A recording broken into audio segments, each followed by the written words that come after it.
Assalamualaikum warahmatullahi wabarakatuh. Ini adalah kisah Nabi Hud alaihi salam mendakwah kaumnya. Nabi Hud alaihi salam ialah salah seorang rasul dan nabi yang diturunkan oleh Allah Subhanahu wa taala untuk membimbing manusia ke jalan yang benar. Kisah Nabi Allah Hud alaihi salam adalah nama bapa suatu suku yang hidup di Jazirah Arab di suatu tempat bernama Al-Ahqaf terletak di utara Hadramaut antara Yaman dan Oman dan termasuk suku yang tertua sesudah kaum Nabi Nuh serta terkenal dengan kekuatan jasmani dalam bentuk tubuh-tubuh yang besar dan sasa. Mereka dikurniai oleh Allah tanah yang subur dengan sumber-sumber airnya yang mengalir dari segala penjuru sehinggakan memudahkan mereka bercucuk tanam untuk bahan makanan mereka dan memperindah tempat tinggal mereka dengan kebun-kebun bunga yang indah-indah. Berkat kurnia Tuhan itu hidup mereka menjadi makmur, sejahtera dan bahagia serta dalam waktu yang singkat mereka berkembang biak dan menjadi suku yang terbesar di antara suku-suku yang hidup di sekelilingnya. Sebagaimana dengan kaum Nabi Nuh, kaum Hud ialah suku Ad ini adalah penghidupan rohaninya tidak mengenal Allah yang Maha Kuasa Pencipta alam semesta. Mereka membuat patung-patung yang diberi nama Syamud dan Al-Hatta dan itu yang disembah sebagai Tuhan mereka yang menurut kepercayaan mereka dapat memberi kebahagiaan, kebaikan dan keuntungan serta dapat menolak kejahatan, kerugian dan segala musibah. Ajaran dan agama Nabi Idris alaihi salam dan Nabi Nuh alaihi salam sudah tidak berbekas dalam hati, jiwa serta cara hidup mereka sehari-hari. Kenikmatan hidup yang mereka sedang tenggelam di dalamnya berkat tanah yang subur dan menghasilkan yang melimpah ruah menurut anggapan mereka adalah kurniaan dan pemberian kedua berhala mereka yang mereka sembah. Kerananya mereka tidak putus-putus sujud kepada kedua berhala itu, mensyukurinya sambil memohon perlindungannya dari segala bahaya dan musibah berupa penyakit atau kekeringan. Sebagai akibat dan buah dari akidah yang sesat itu, pergaulan hidup mereka menjadi dikuasai oleh tuntutan dan pimpinan iblis di mana nilai-nilai moral dan akhlak tidak menjadi dasar penimbangan atau kelakuan dan tindak tanduk seseorang tetapi kebendaan dan kekuatan lahiriahlah yang menonjol sehingga timbul kerusuhan dan tindakan sewenang-wenang di dalam masyarakat di mana yang kuat menindas yang lemah, yang besar memperkosa yang kecil dan yang berkuasa memeras yang di bawahnya. Sifat-sifat sombong, bongkak, iri hati, dengki, hasut dan membenci yang didorong oleh hawa nafsu yang bermaharajalela dan menguasai penghidupan mereka sehingga tidak memberi tempat kepada sifat-sifat belas kasihan, sayang menyayang, jujur, amanat dan rendah hati. Demikianlah gambaran masyarakat suku Ad tatkala Allah mengutuskan Nabi Hud sebagai Nabi dan Rasul kepada mereka. Nabi Hud berdakwah di tengah-tengah sukunya sudah menjadi perintah Allah sejak diturunkannya Adam ke bumi bahawa dari semasa ke semasa jika hamba-hambanya sudah berada dalam kehidupan yang sesat sudah jauh menyimpang dari ajaran-ajaran agama yang dibawa oleh nabi-nabinya, diutuslah seorang nabi atau rasul yang bertugas untuk menyegarkan kembali ajaran-ajaran nabi-nabi yang sebelumnya, mengembalikan masyarakat yang sudah tersesat ke jalan yang lurus dan benar dan mencuci bersih jiwa manusia dari segala tahayul dan syirik, menggantinya dan mengisinya dengan iman tauhid dan akidah yang sesuai dengan fitrah. Demikianlah maka kepada suku Ad yang telah dimabukkan oleh kesejahteraan hidup dan kenikmatan duniawi sehingga tidak mengenal Tuhannya yang mengurniakan itu semua, diutuskan kepada mereka Nabi Hud, seorang daripada suku mereka sendiri dari keluarga yang terpandang dan berpengaruh, terkenal sejak kecilnya dengan kelakuan yang baik, budi pekerti yang luhur dan sangat bijaksana dalam pergaulan dengan kawan-kawannya. Nabi Hud memulakan dakwahnya dengan menarik perhatian kaumnya suku Ad kepada tanda-tanda wujudnya Allah yang berupa alam sekeliling mereka dan bahawa Allah lah yang mencipta mereka semua dan mengurniakan mereka dengan segala kenikmatan hidup yang berupa tanah yang subur, air yang mengalir serta tumbuh-tumbuhan yang tegak dan kuat. Dialah yang seharusnya mereka sembah dan bukan patung-patung yang mereka perbuat sendiri. Mereka sebagai manusia adalah makhluk Tuhan paling mulia yang tidak sepatutnya merendahkan diri sujud menyembah batu-batu yang sewaktunya dapat mereka hancurkan sendiri dan memusnahkannya dari pandangan. Diterangkan oleh Nabi Hud bahawa dia adalah pesuruh Allah yang diberi tugas untuk membawa mereka ke jalan yang benar, beriman kepada Allah yang menciptakan mereka, menghidup dan mematikan mereka, memberi rezeki atau mengambilnya daripada mereka. Ia tidak mengharapkan upah dan menuntut balas jasa atas usahanya memimpin dan menuntut mereka ke jalan yang benar.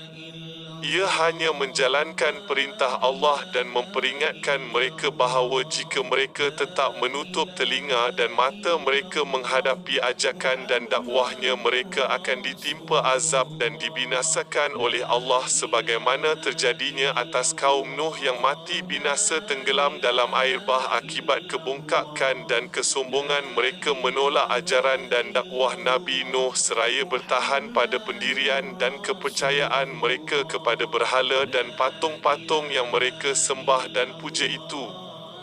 Bagi kaum Ad, seruan dan dakwah Nabi Hud itu merupakan barang yang tidak pernah mereka dengar ataupun menduga.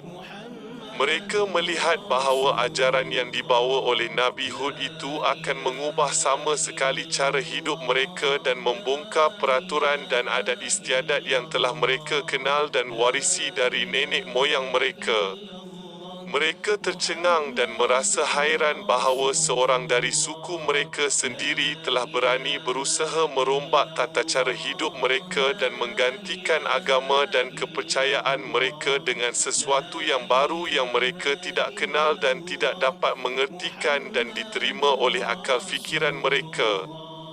Dengan serta-merta ditolaklah oleh mereka dakwah Nabi Hud itu dengan berbagai alasan dan tuduhan kosong terhadap diri beliau serta ejekan-ejekan dan hinaan yang diterimanya dengan kepala dingin dan penuh kesabaran. Berkatalah kaum Ad kepada Nabi Hud, "Wahai Hud, ajaran dan agama apakah yang engkau hendak anjurkan kepada kami? Engkau ingin agar kami meninggalkan persembahan kami kepada Tuhan-Tuhan kami yang berkuasa ini dan menyembah Tuhan-Mu yang tidak dapat kami jangkau dengan panca indera kami dan Tuhan yang menurut kata kamu tidak bersekutu?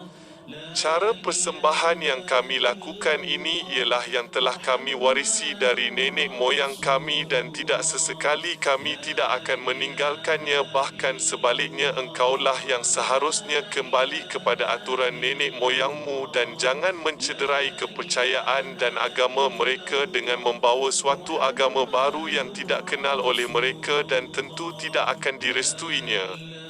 Wahai kaumku," jawab Nabi Hud, "sesungguhnya Tuhan yang aku serukan ini kepada kamu untuk menyembahnya walaupun kamu tidak dapat menjangkaunya dengan panca inderamu, namun kamu dapat melihat dan merasakan wujudnya dalam diri kamu sendiri sebagai ciptaannya dan dalam alam semesta yang mengelilingimu, beberapa langit dengan matahari, bulan dan bintang-bintangnya, bumi dengan gunung ganangnya, sungai, tumbuh-tumbuhan dan binatang-binatang yang kesemuanya dapat bermanfaat bagi kamu sebagai manusia dan menjadi kamu dapat menikmati kehidupan yang sejahtera dan bahagia.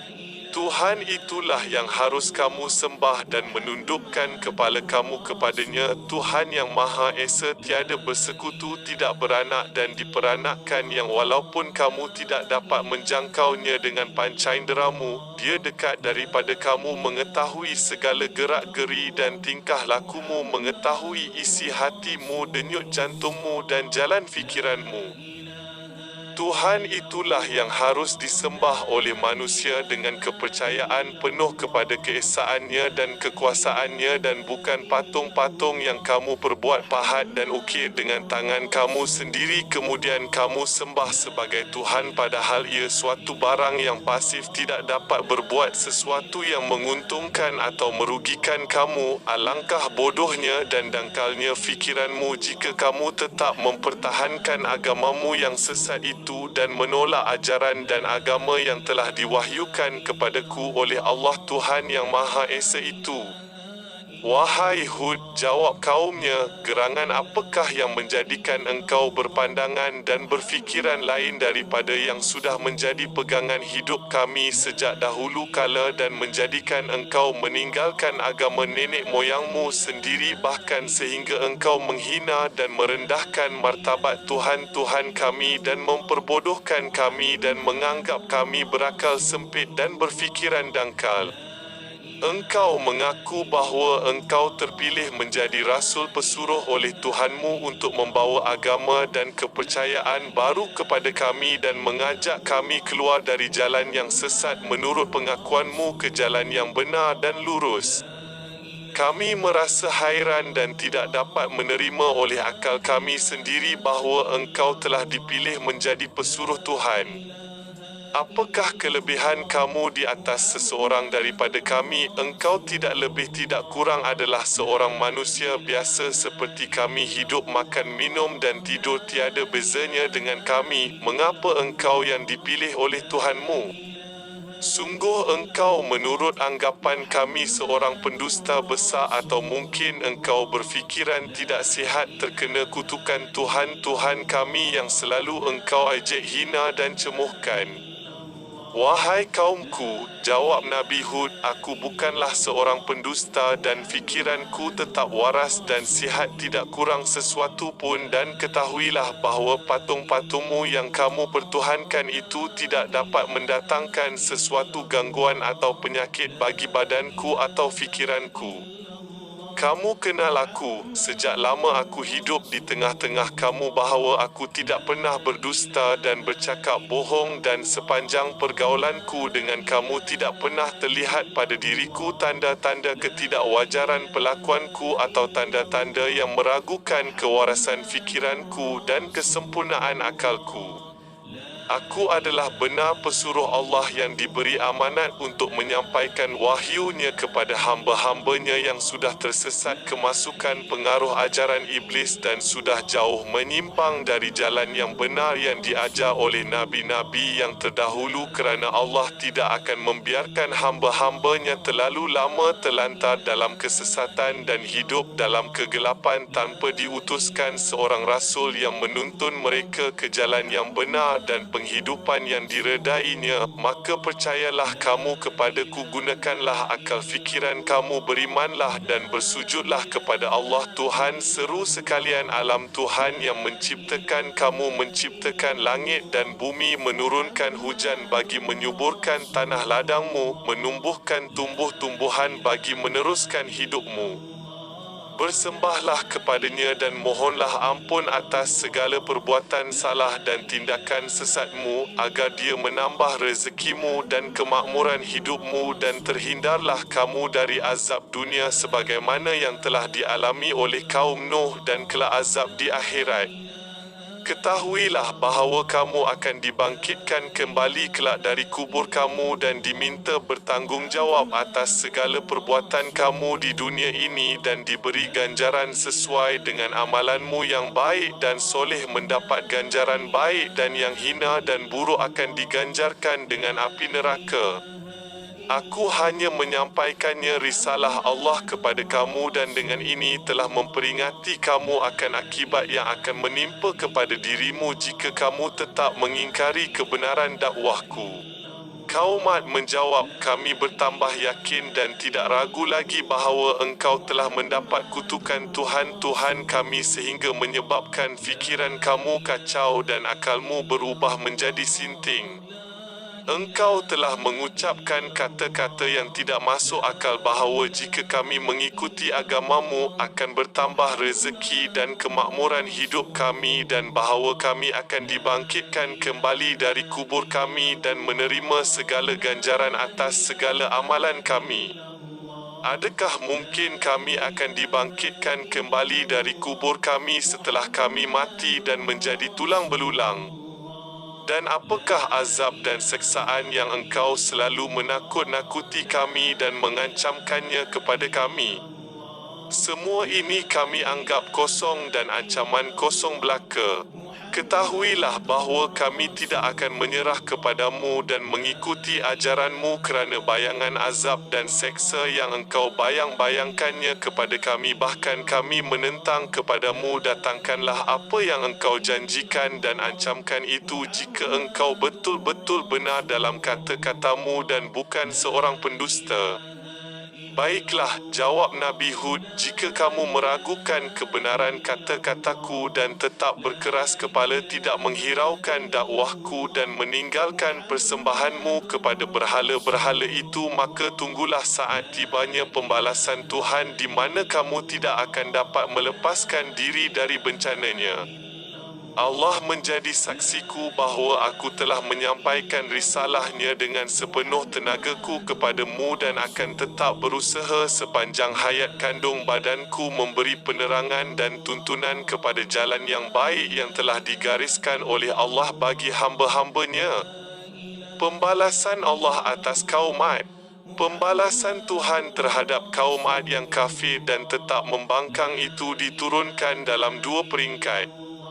Tahap pertama berupa kekeringan yang melanda ladang-ladang dan kebun-kebun mereka sehingga menimbulkan kecemasan dan kegelisahan kalau mereka tidak memperolehi hasil dari ladang-ladang dan kebun-kebunnya seperti biasanya.